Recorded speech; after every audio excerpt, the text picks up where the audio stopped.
E aí galera, beleza? Bem-vindo ao Historizado Company, a história de tudo para mais uma aula, né, da sua revisão Enem aí. E dê seu like, se inscreve no canal. Nós vamos pegar aqui a parte 2, nesse caso então os astecas, a civilização asteca, tá certo? E aí os astecas, eles vão se encontrar na região do México, e nós vamos trabalhar aqui o que interessa para o seu Enem, para as provas do Enem, as provas de ensino médio sobre os astecas. Então eu vou ser muito direto em relação à política, economia, sociedade e religião desses povos. Inicialmente, nós podemos ver aqui a política. A política, tá ok? Asteca. A política asteca seria uma teocracia. Tá ok? A política asteca seria uma teocracia. Nós teremos o imperador Montezuma.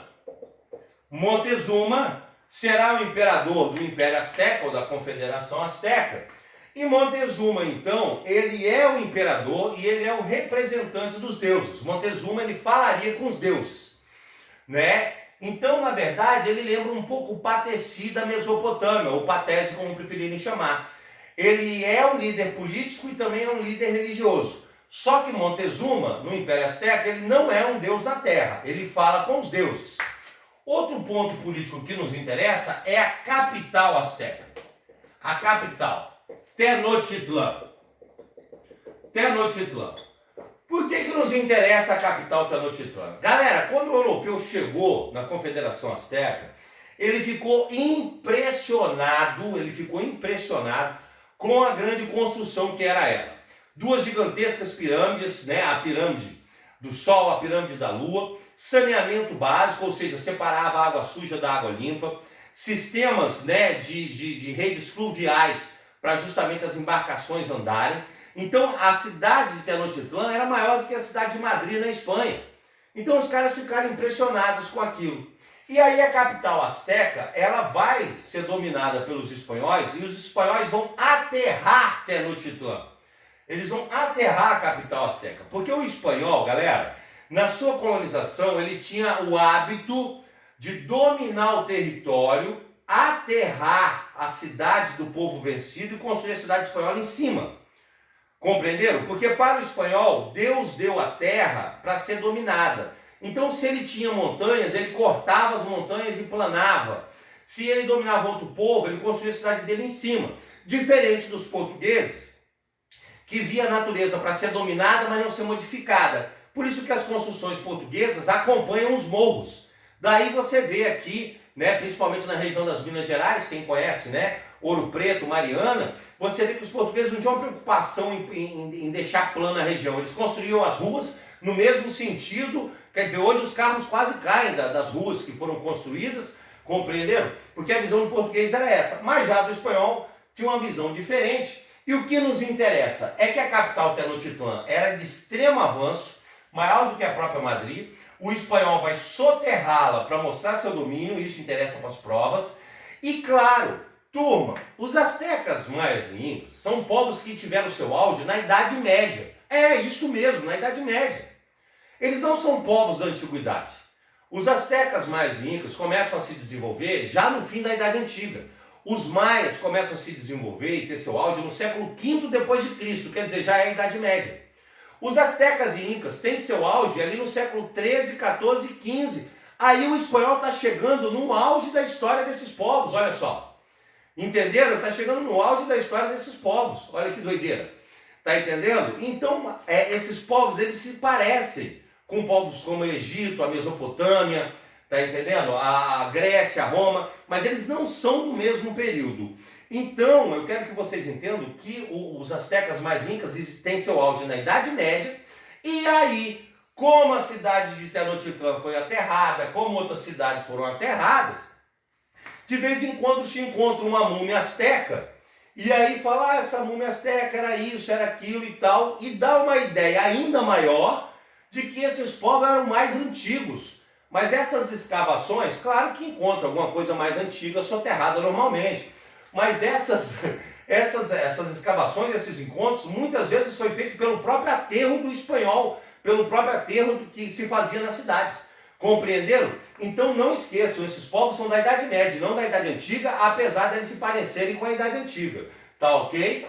Na economia, já que nós tratamos da política, que é o que nos interessa, na economia asteca, nós temos um ponto importante.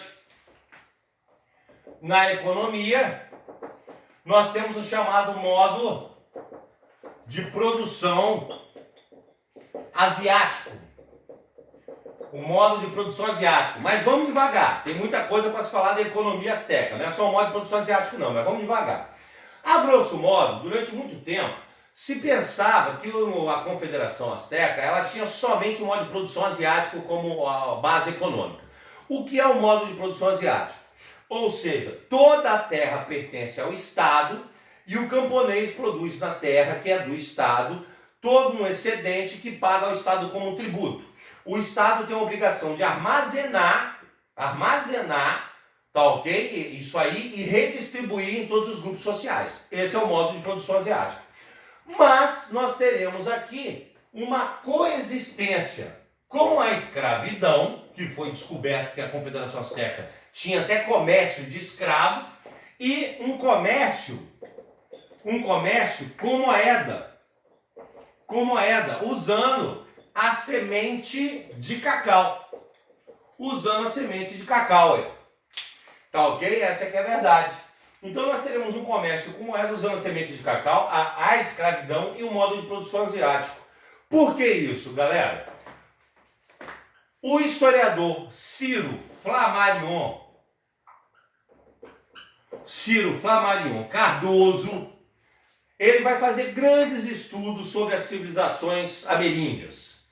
E o Ciro Flammarion Cardoso, ele vai então entender que o Império Azteca não vivia só de modo de produção asiático. Ele vai coexistir a escravidão, comércio de escravo nas feiras de Tenochtitlan, e vai ter um comércio com moeda, que era a semente de cacau, essa moeda para comprar e vender produtos. Então, quando vem o seu Enem trazer uma questão em relação à economia azteca, quase sempre o Enem pega um texto dos próprios livros do historiador Ciro Flammarion Cardoso, joga lá e pergunta na alternativa qual era o modelo econômico da Confederação Asteca. A alternativa que você vai marcar é justamente que coexistia o modo de produção asiático, a escravidão e o comércio com moeda. É isso aí. Essa é a economia asteca. Agora, algumas outras provas de outras universidades, às vezes particulares e tudo mais, eles às vezes colocam qual era o modelo da economia asteca e não te dá as três opções juntas. Eles te dão as opções separadas, então você marca o modo de produção asiático. Compreenderam? Para entender a economia asteca. Seria isso aí, tranquilo? Porque aí nós entendemos, como eu disse, eu vou ser bem direto em relação ao que cai na sua prova em relação aos astecas, maias e incas. Até porque o que interessa para a prova é o momento que Colombo chegou aqui. Na sociedade asteca, nós temos aqui o seguinte, vamos fazer a famosa pirâmide social, onde no topo você tem a nobreza, que seria Montezuma e seus parentes, abaixo os sacerdotes, tá ok? E os sacerdotes, eles têm sempre três funções. Qualquer sacerdote tinha três funções no passado. Ele tem a função religiosa, ele tem a função de conselheiro do rei, e a função pedagógica. Então os sacerdotes da Confederação Asteca não vai ser diferente da Grécia, de Roma, do Egito, Mesô, vai ter a função religiosa, de conselheiro político e pedagógica. Abaixo dos sacerdotes nos interessam os poltecas. É isso mesmo, os poltecas. Os poltecas é um grupo à parte dessas sociedades da América, né, pré-colombiana. É muito interessante, porque os poltecas eles seriam aqui artesãos, comerciantes e espiões de Montezuma. Então veja bem, sua prova pergunta quem eram os poltecas. Eram artesãos, comerciantes e espiões de Montezuma. Esse grupo social, ele é que fazia o comércio usando a semente de cacau como moeda. Professor, eu posso falar então que era uma espécie de burguesia nascendo na sociedade asteca, como a burguesia europeia nasceu na Idade Média na Europa, isso aí, é isso mesmo. Os poltecas, eles eram os artesãos e comerciantes. Eles iam para feiras vender escravo, vender produtos. Muitos artesãos produziam e eles eram espiões de Montezuma. Porque Montezuma, sempre temendo ser traído ou temendo a inimizade de povos dominados pelos astecas, como os poltecas eram comerciantes, eles sempre sabiam o que estava acontecendo. O comércio é ponto de fofoca, vamos dizer assim. Então, eles sempre sabiam nesse momento o que estava acontecendo e muitos deles trabalhavam como espiões para Montezuma. Abaixo aqui, nós temos os guerreiros, e como eu já disse, guerreiros são guerreiros, fazem zigue-zigue-zá, não mudou muita coisa de lá para cá. Nós temos aqui os camponeses, que é a maioria, e os escravos. Então, basicamente, essa aqui seria a sociedade asteca nesse momento, formado pela nobreza, os sacerdotes, o seu Enem adora perguntar sobre os artesãos e comerciantes, os poltecas, os guerreiros, os camponeses e os escravos, para a gente fechar a sociedade asteca e partir aqui justamente para a religião. A religião asteca, tá ok? Que seria de grande importância para a gente entender. E aí nós devemos saber o seguinte, a religião asteca, ela é politeísta, ou seja, tem vários deuses. Ela também seria uma religião antropozoomórfica, ou seja, os deuses em formas de homens e animais. A religião também acreditava no fim do mundo, ou seja, ela acreditava no fim do mundo, né, num apocalipse. Perceberam? Tanto que será um dos motivos de desentendimento ali entre o espanhol e o asteca com a chegada dos espanhóis, que nós veremos ainda na aula de colonização da América Espanhola. Então a gente fecha aqui, né, o Império Azteca. E aí você vai perguntar, professor, mas e o desenvolvimento e tudo mais? Bacana, porque aí nós vamos entender com os maias. Porque nós devemos saber o seguinte, galera. Quando Cristóvão Colombo chegou à América, os maias estavam dominados pelos astecas. Os maias estavam dominados pelos astecas. Tá ok? Os maias estavam dominados pelos astecas. Tá? E aí, nesse momento, o que acaba acontecendo é que os maias foram dominados pelos astecas, mas a cultura maia dominou a cultura asteca. A cultura maia era tão forte que os astecas, mesmo tendo sua cultura, acabou absorvendo muita coisa da cultura maia. Igual aconteceu com os gregos e romanos. Os romanos dominaram os gregos, mas a cultura grega dominou Roma. Compreenderam? Seria a mesma coisa. E aí nós podemos tratar do desenvolvimento maia, que é o mesmo desenvolvimento asteca. Então nós temos aqui na arquitetura, nós temos a construção das pirâmides aí, tá ok? Que são templos. As pirâmides, galera, são templos diferentes das pirâmides egípcias, que são câmaras mortuárias. Então muitas vezes o seu Enem em outras provas compara as pirâmides astecas maias com as pirâmides egípcias e pergunta qual era a função de cada uma. As pirâmides astecas maias são templos religiosos, as pirâmides egípcias serviam de sepultura. Compreenderam? Né? Na arquitetura, construção das pirâmides, eles tinham um avanço na matemática, astronomia, cerâmica, tá ok? Vale a pena ressaltar ainda um grande avanço na agricultura. E aí nós temos aqui uma escrita, que aí eu fecho aqui, passando aqui para cima para a gente poder ver. Também um avanço na escrita. Era a escrita chamada também de hieroglifo, não é o hieroglifo egípcio, mas uma escrita hieroglífica por sinais.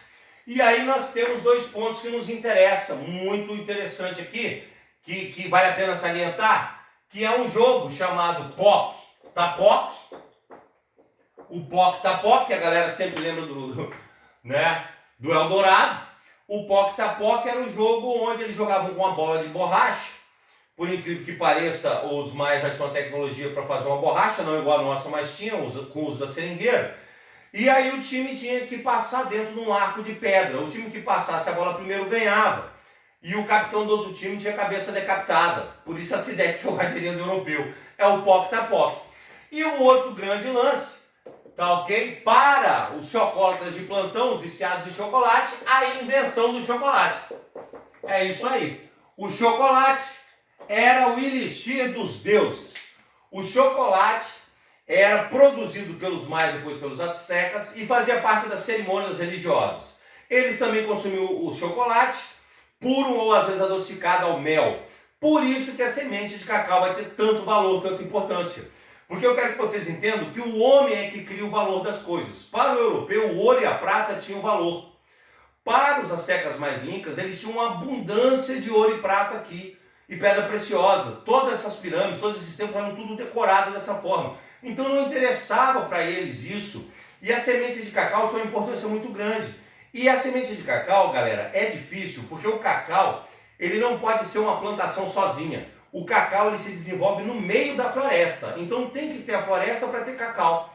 E aí era difícil colher o cacau, porque você tem as serpentes, as jararacas, as cobras, né? Além do próprio jaguar na América Central, que é um felino que ataca as pessoas. E aí era difícil ter essa semente. Então eles faziam um comércio com essa semente. E você vai me perguntar, mas professor, eles pegavam a semente e transformavam em chocolate? Ora, como é que esse ouro vai... né? O ouro também não era derretido e virava coroa, não virava anel? E ao mesmo tempo não vale dinheiro? Então é isso aí. Compreenderam? Então por isso o homem é a medida de todas as coisas. Essa que é a verdade. Então a semente de cacau vai ter uma grande importância no comércio devido à invenção do chocolate, que era sagrado. Gostaram? Dá seu like aí, um abração, se inscreve no canal, tá ok? Pra gente ver a terceira parte, os Incas. Vai na sequência, um abraço.